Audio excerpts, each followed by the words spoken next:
Hello everyone. चलिए आज की क्लास हम शुरू करेंगे। हमारा पहला प्रश्न देखिए, फ्लिपकार्ट और किस राज्य सरकार ने हाल ही में कौशल विकास मिशन के बीच समझौता ज्ञापन पर हस्ताक्षर किए हैं? सही जवाब है बिहार सरकार। बिहार सरकार और फ्लिपकार्ट ने हाल ही में कौशल विकास मिशन के बीच समझौता ज्ञापन पर हस्ताक्षर किए हैं।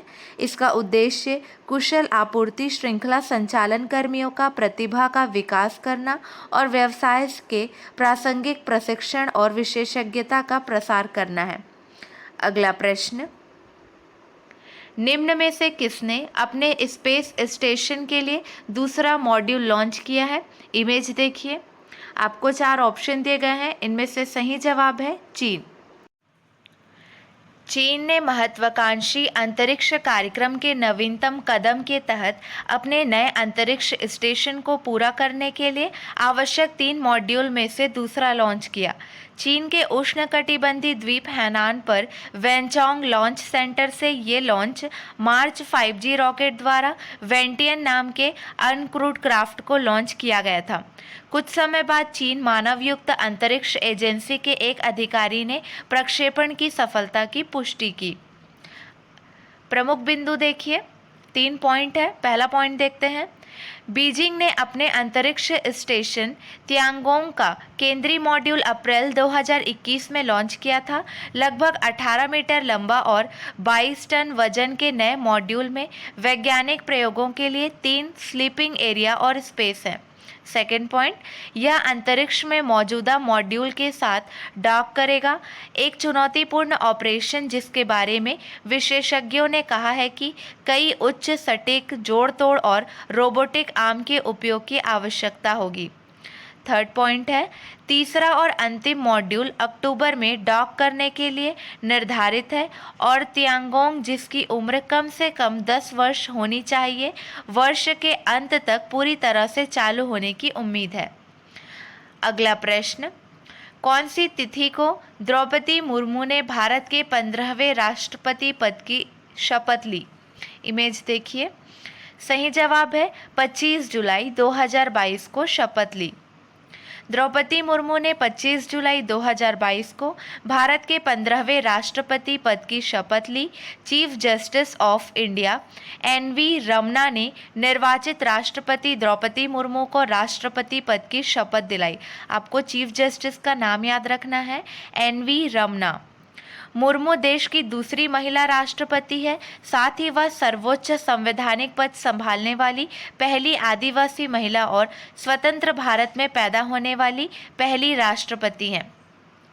द्रौपदी मुर्मू के बारे में देखिए, द्रौपदी मुर्मू का जन्म 20 जून 1958 को ओडिशा के मयूरभंज जिले के बैदापोसी गांव में एक संथाल परिवार में हुआ था। उनके पिता का नाम बिरंची नारायण टुडू है। राष्ट्रपति द्रौपदी मुर्मू ने कहा कि मैं देश की ऐसी पहली राष्ट्रपति भी हूं जिसका जन्म आज़ाद भारत में हुआ है। वे इससे पहले झारखंड की राज्यपाल भी रही हैं। ये तीनों पॉइंट आपको याद रखने हैं। जाने कैसे राष्ट्रपति मुर्मू ने इतिहास रचा है? वो देश की पहली महिला राष्ट्रपति है, ये बहुत इम्पॉर्टेंट है। सेकेंड पॉइंट है, पहली महिला आदिवासी राष्ट्रपति है। थर्ड पॉइंट है, सबसे कम उम्र की राष्ट्रपति है और स्वतंत्र भारत में पैदा होने वाली पहली राष्ट्रपति है। ये सारे पॉइंट्स बहुत इम्पॉर्टेंट है। चलिए ध्यान देंगे, राष्ट्रपति का चुनाव कैसे होता है? राष्ट्रपति का चुनाव अप्रत्यक्ष रूप से होता है, यानी गुप्त मतदान के जरिए देश के चुने हुए जनप्रतिनिधि लोकसभा एवं राज्यसभा के सांसद और राज्यों की विधानसभाओं के विधायक देश के राष्ट्रपति का चुनाव करते हैं। भारत में राष्ट्रपति को कितनी सैलरी मिलती है ये भी जान लीजिए। मीडिया रिपोर्ट्स के अनुसार वर्तमान में देश के राष्ट्रपति की सैलरी 5 लाख रुपए प्रति महीने है। इसके अलावा उन्हें फ्री मेडिकल सुविधा, घर, बिजली, टेलीफोन बिल सहित अन्य भत्ते दिए जाते हैं। अगला प्रश्न, नीरज चोपड़ा ने विश्व एथलेटिक्स चैंपियनशिप में पुरुषों की भाला फेंक स्पर्धा का कौन सा पदक जीतकर इतिहास रच दिया है? ये प्रश्न हमने कल की क्लास में देखा था। सही जवाब है रजत पदक। नीरज चोपड़ा ने विश्व एथलेटिक्स चैंपियनशिप में पुरुषों की भाला फेंक स्पर्धा का रजत पदक जीतकर इतिहास रच दिया है। नीरज ने पुरुषों के भाला फेंक फाइनल में 88.13 मीटर के थ्रो के साथ रजत पदक जीता। एंडरसन पीटर्स ने 90.54 मीटर के साथ स्वर्ण पदक जीता। चोपड़ा ने पिछले साल टोक्यो ओलंपिक में स्वर्ण पदक जीता था और निशानेबाज अभिनव बिंद्रा के बाद ओलंपिक की व्यक्तिगत स्पर्धा में स्वर्ण जीतने वाले वो पहले भारतीय हैं। अगला प्रश्न, निम्न में से किसने 2022 फ्रेंच ग्रां प्री का खिताब जीता है? 4 ऑप्शन दिए गए हैं। सही जवाब है मैक्स वेरस्टापेन। उनका इमेज देखिए।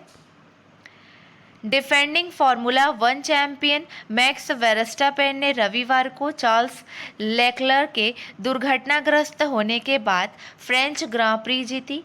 7 बार के विश्व चैंपियन लुइस हैमिल्टन अपने 300वें ग्रां प्री में मर्सिडीज के लिए दूसरे स्थान पर रहे, जबकि टीम के साथी जॉर्ज रसेल ने अभियान का पहला पोडियम डबल हासिल करने के लिए तीसरा स्थान हासिल किया। वेरस्टापेन ने अब चैंपियनशिप रन में 63 अंकों की बढ़त ले ली है। अगला प्रश्न, पहली खेलो इंडिया फेंसिंग वुमेन्स लीग 25 जुलाई से कहाँ आयोजित की गई है? सही जवाब है नई दिल्ली में आयोजित की गई है। प्रथम खेलो इंडिया फेंसिंग वुमेन्स लीग 25 जुलाई से नई दिल्ली के तालकटोरा इंडोर स्टेडियम में शुरू हुई है। महिलाओं के लिए अपनी तरह की पहली राष्ट्रीय तलवारबाजी प्रतियोगिता 3 चरणों में 29 जुलाई तक आयोजित होगी। इस प्रश्न के इम्पॉर्टेंट पॉइंट्स देखेंगे। 3 पॉइंट हैं। पहला पॉइंट देखिए, इस लीग को 3 चरणों में आयोजित किया जाएगा। पहला और दूसरा चरण नई दिल्ली में निर्धारित है, जबकि आखिरी चरण पटियाला में होगा। 3 चरणों में लीग के आयोजन के लिए भारतीय खेल प्राधिकरण द्वारा कुल 1.54 करोड़ रुपए मंजूर किए गए हैं। प्रत्येक चरण के लिए पुरस्कार राशि 17.10 लाख रुपए निर्धारित की गई है। सेकेंड पॉइंट, कैडेट, जूनियर और सीनियर श्रेणियों में 20 राज्यों में 300 से अधिक महिलाओं ने इसमें भाग लेने के लिए पंजीकरण कराया है। थर्ड पॉइंट, टोक्यो ओलंपिक और टारगेट ओलंपिक पोडियम स्कीम की एथलीट भवानी देवी लीग के सीनियर वर्ग सेबर इवेंट में हिस्सा लेंगी। वह तमिलनाडु राज्य की ओर से खेल रही है। अगला प्रश्न, निम्न में से किन्हें केरल के सर्वोच्च फिल्म पुरस्कार जेसी डेनियल अवार्ड 2022 मिला है? सही जवाब है केपी कुमारन को मिला है। मलयालम फिल्म निर्माता केपी कुमारन को हाल ही में केरल के सर्वोच्च फिल्म पुरस्कार जेसी डेनियल अवार्ड 2022 से सम्मानित किया गया है। उन्हें पुरस्कार में 5 लाख रुपए का नगद पुरस्कार, एक प्रशस्ति पत्र और एक पट्टिका शामिल है। अगला प्रश्न, निम्न में से किसने सैंडबॉक्स के तहत सीमा पार भुगतान के लिए ओपन कैश फ्री भुगतान, नियर बाय और फेरेक्स को मंजूरी दी है? सही जवाब है भारतीय रिजर्व बैंक। निम्न में से भारतीय रिजर्व बैंक ने सैंडबॉक्स के तहत सीमा पार भुगतान के लिए ओपन कैश फ्री भुगतान, नियर बाय और फेरेक्स को मंजूरी दी है। सैंडबॉक्स से आशय नए उत्पादों या सेवाओं के नियंत्रित परिवेश में वास्तविक माहौल में परीक्षण से है। अगला प्रश्न, हाल ही में 13वीं पीटर्सबर्ग जलवायु वार्ता कहाँ पर हुई है? सही जवाब है जर्मनी। 13वीं पीटर्सबर्ग जलवायु वार्ता बर्लिन, जर्मनी में शुरू हुई। 2 दिवसीय अनौपचारिक मंत्री स्तरीय बैठक की अध्यक्षता जर्मनी और मिस्र कर रहे हैं, जो इस वर्ष की वार्षिक जलवायु बैठक के मेजबान हैं। अगला प्रश्न, दूरसंचार कंपनी वोडाफोन आइडिया के नए सीईओ कौन बने हैं? सही जवाब है अक्षय मुंद्रा नए सीईओ बने हैं। अक्षय मुंद्रा दूरसंचार कंपनी वोडाफोन आइडिया के नए सीईओ बने हैं। इन्होंने रविंदर टक्कर का स्थान लिया है। वीआई का फुल फॉर्म है वोडाफोन एंड आइडिया। स्थापना हुई 31 अगस्त 2018 में। मुख्यालय है मुंबई और गांधीनगर, गुजरात। अगला प्रश्न, वैश्विक ऊर्जा पुरस्कार 2022 किसने जीता है? सही जवाब है कौशिक राजशेखर ने जीता है। भारतीय मूल के प्रोफेसर कौशिक राजशेखर ने वैश्विक ऊर्जा पुरस्कार 2022 जीता है। कौशिक राजशेखर ह्यूस्टन विश्वविद्यालय अमेरिका में इंजीनियरिंग के प्रोफेसर हैं।